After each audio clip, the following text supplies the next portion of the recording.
तो hello guys, आज के इस वीडियो में हम jujutsu Kaisen season 3 episode 9 cover करने वाले हैं। तो अगर आपने इससे पहले के एपिसोड नहीं देखा है तो जाके मेरे चैनल के प्लेलिस्ट में देख सकते हो या फिर वीडियो का लिंक आपको डिस्क्रिप्शन में भी मिल जाएगा।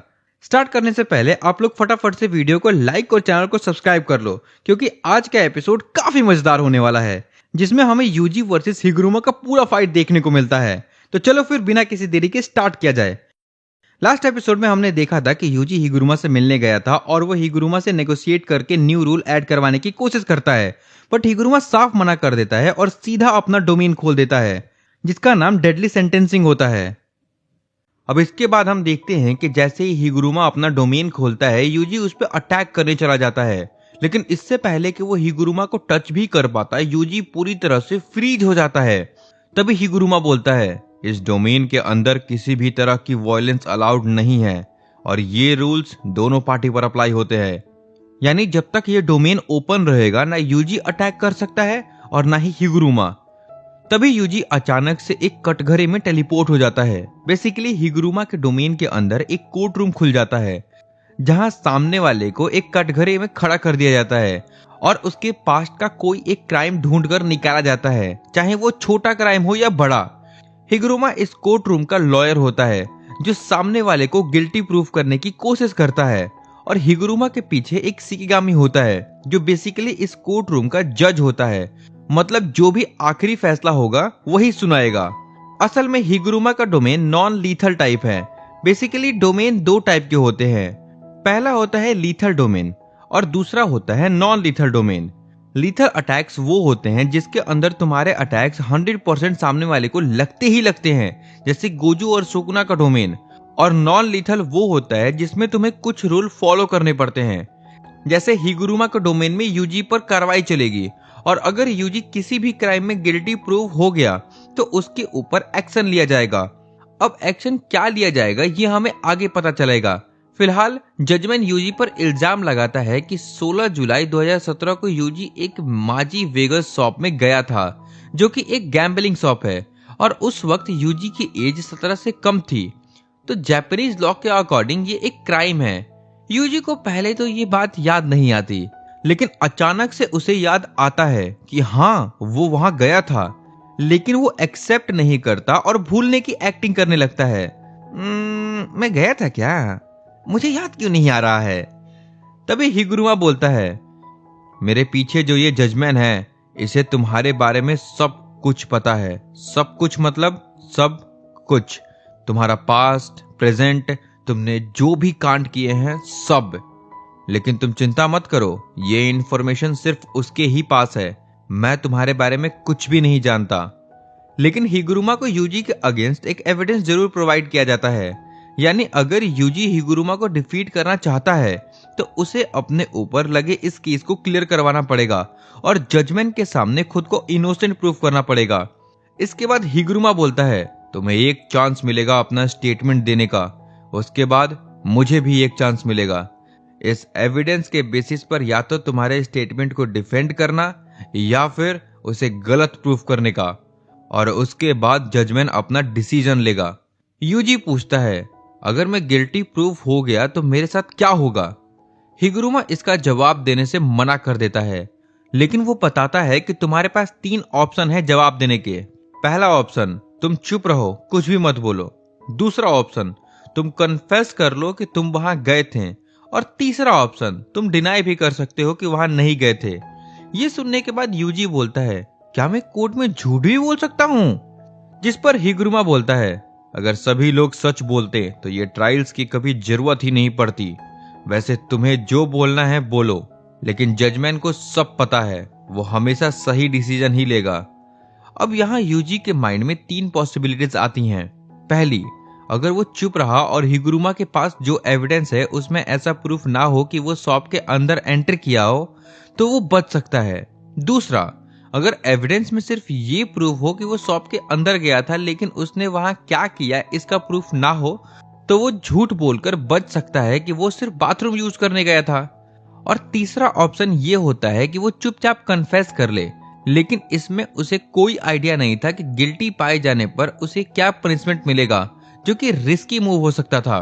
इसीलिए वो सेकंड ऑप्शन चूज करता है। क्योंकि सबसे सेफेस्ट ऑप्शन वही लगता है। यूजी बोलता है, हाँ मैं उस शॉप में गया था, लेकिन मैं सिर्फ बाथरूम यूज करने गया था।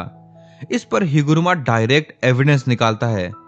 उसके अंदर एक सिक्योरिटी कैमरा फुटेज होता है जिसके अंदर यूजी कैश एक्सचेंज करते हुए पाया जाता है, यानी उसने वो गैम्बलिंग गेम खेला था।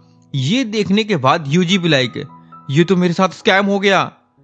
हिगुरुमा बोलता है, ये फोटो प्रूफ करता है कि तुम उस शॉप में गैम्बलिंग खेलने के लिए गए थे, ना कि बाथरूम यूज करने। यूजी अजीब सा फेस बनाकर बोलता है, ये भला कौन सा क्राइम हुआ, मैं कुछ पैसे ही तो कमाने गया था। हिगुरुमा बताता है, जापानीज पीनल कोड आर्टिकल 130 के अंदर 18 साल से कम एज वाले यानी माइनर्स को गैम्बलिंग खेलना अलाउड नहीं है और ये एक क्राइम माना जाता है। इसके बाद जजमेंट भी यूजी को गिल्टी बोल देता है, जिसके तुरंत बाद ही हिगुरुमा का डोमेन खत्म हो जाता है और उसके हाथ में वो हथौड़ा आ जाता है।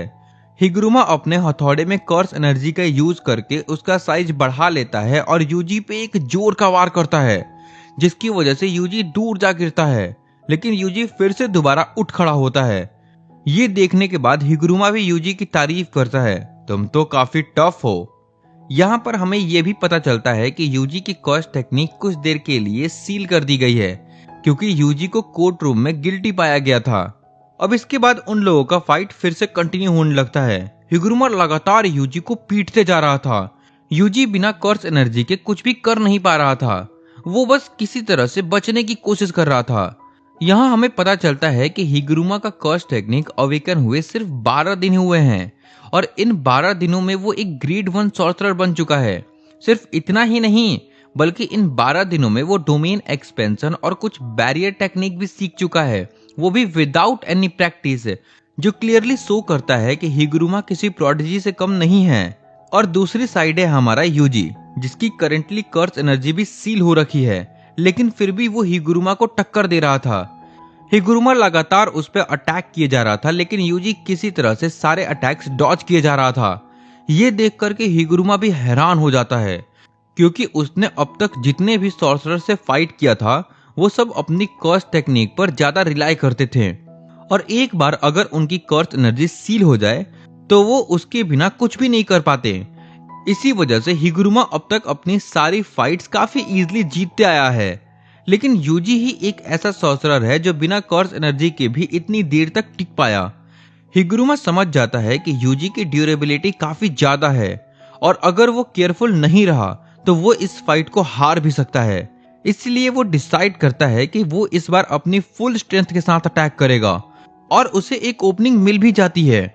जैसे ही यूजी स्टेज पर आता है, हिगुरुमा अपने हथौड़े को स्ट्रेच करके खुद को यूजी की तरफ तेजी से लॉन्च कर देता है, लेकिन यूजी वहां पड़ा बाथटब उठा के हिगुरुमा की तरफ फेंक देता है, लेकिन हिगुरुमा उसे काफी इजीली स्मैश कर देता है और अचानक से यूजी के सामने आ जाता है।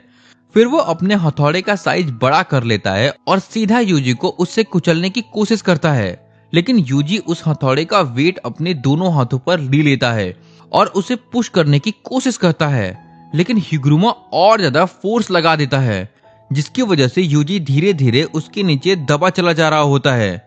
यूजी को कुछ समझ नहीं आ रहा होता, वो अपनी पूरी जान लगा देता है, लेकिन फिर भी वो उस हथौड़े को पुश नहीं कर पा रहा होता। यूजी सोचता है, ऐसे बात नहीं बनेगी, मुझे जल्दी से जल्दी कुछ और ट्रिक यूज करनी होगी इससे बचने के लिए। वो अपने दिमाग पर पूरा जोर डालता है कि आखिर इस सिचुएशन से बाहर कैसे निकला जाए। तभी उसे कुछ हिट होता है। वो तुरंत बोलता है, मुझे रीट्रायल का मौका दो। यूजी के इतना बोलते ही वो वापस से हिगुरुमा के डोमेन में चला जाता है और फिर से वो कटघरे में खड़ा होता है, यानी यहाँ अब फिर से कोई वायलेंस अलाउड नहीं होगा। हिगुरुमा बोलता है, तो तुमने मेरा कर्स टेक्निक फिगर आउट कर लिया। एक्चुअली हिगुरुमा के डोमेन के अंदर जो लोग गिल्टी पाए जाते हैं उनके पास 2 रीट्रायल का ऑप्शन होता है, लेकिन ये सिर्फ उस सिचुएशन में काम करता है जब गिल्टी पार्टी अपना जुर्म एक्सेप्ट ना करे, और इस सिचुएशन में यूजी ने अब तक कन्फेस नहीं किया था, इसीलिए उसने रीट्रायल का डिमांड किया। लेकिन रीट्रायल में ये जरूरी नहीं है कि वही सेम केस फिर से आए। जजमेंट कोई भी केस उठा करके ला सकता है और सामने वाले को फिर से खुद को इनोसेंट प्रूव करने का मौका दिया जाता है। यूजी बोलता है, मुझे एक और मौका दिया जाए। लेकिन इस बार जजमेंट यूजी पर शिबुया इंसिडेंट में मास मर्डर का ब्लेम लगा देता है। ये सुनते ही यूजी पहले तो बिल्कुल फ्रीज हो जाता है और फिर बिना किसी हेजिटेशन के अपना जुर्म एक्सेप्ट कर लेता है। ये सुनते ही जजमेंट जोर से चिल्लाता है, गिल्टी! और इस बार यूजी को डेथ पेनल्टी सुना दिया जाता है। तभी हमें एक छोटा सा फ्लैशबैक दिखाया जाता है, जहां एक आदमी हिगुरुमा से पूछ रहा होता है कि तुम जज बनने की कोशिश क्यों नहीं करते। फिर सीन वापस प्रेजेंट में शिफ्ट होता है, जहां यूजी गिल्टी प्रूव हो जाता है और हिगुरुमा के हाथ में एक एग्जीक्यूशन स्वॉर्ड आ जाता है। ये sword one of the most powerful curse tool में से एक है और ये तभी अपीयर होता है जब किसी को डेथ पेनल्टी दी जाती है। ये स्वॉर्ड इतना पावरफुल है कि अगर जो भी गिल्टी प्रूव हुआ है उसे ये सिर्फ 1% भी टच कर जाए तो वो सीधा खत्म, नो एक्सेप्शंस, चाहे वो गोजो हो या सुकुना। इधर हिगुरुमा भी यूजी पर चिल्लाने लगता है, तुम्हारे अंदर भी डार्कनेस भरी हुई है, तुम भी एक क्रिमिनल ही हो। इतना बोल करके वो अपनी ब्लेड लेकर यूजी की तरफ बढ़ने लगता है, लेकिन यूजी उसके फेस के सामने अपना जैकेट फेंक देता है और फिर वो हिगुरुमा के पीछे से स्नीक अप करके अटैक करने वाला होता है। लेकिन हिगुरुमा यूजी को नोटिस कर लेता है। वो काफी ज्यादा गुस्से में होता है और कहता है, यूजी तुमने एक्सेप्ट क्यों किया?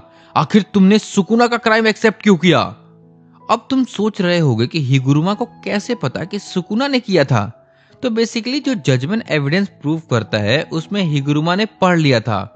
उसमें क्लियरली एविडेंस था कि यूजी के अंदर सुकुना नाम का एक डीमन है जिसने उसकी बॉडी को कंट्रोल करके ये सब किया था। इधर हिगुरुमा यूजी पर अपनी ब्लेड से अटैक करने वाला था, लेकिन लास्ट मोमेंट पर वो गिल्टी फील करता है और ब्लेड को गायब कर देता है और तभी यूजी का पंच हिगुरुमा को लग जाता है। वो दूर जा गिरता है, लेकिन मार खाने के बाद भी हिगुरुमा यूजी से फिर से पूछता है, तुमने ये क्राइम एक्सेप्ट क्यों किया? ये तुम्हारी गलती नहीं थी। उस दिन सुकुना ने तुम्हारी बॉडी पर कंट्रोल किया था, तुम इनोसेंट हो। लेकिन यूजी बोलता है, फिर भी ये मेरी गलती है। ये मेरी गलती है कि मैं वीक था, इसीलिए सुकुना मेरी बॉडी को कंट्रोल कर पाया। इसके बाद फाइनली दोनों शांत हो जाते हैं और ढंग से बात करने का डिसाइड करते हैं। हिगुरुमा सबसे पहले पूछता है, क्या तुमने कभी किसी को किल किया है? यूजी जवाब देता है, हाँ। जिस पर हिगुरुमा बोलता है, मैं समझ सकता हूँ, ये बहुत ज्यादा बुरा फील होता है ना? और इसी के साथ ये एपिसोड यहीं पर खत्म हो जाता है।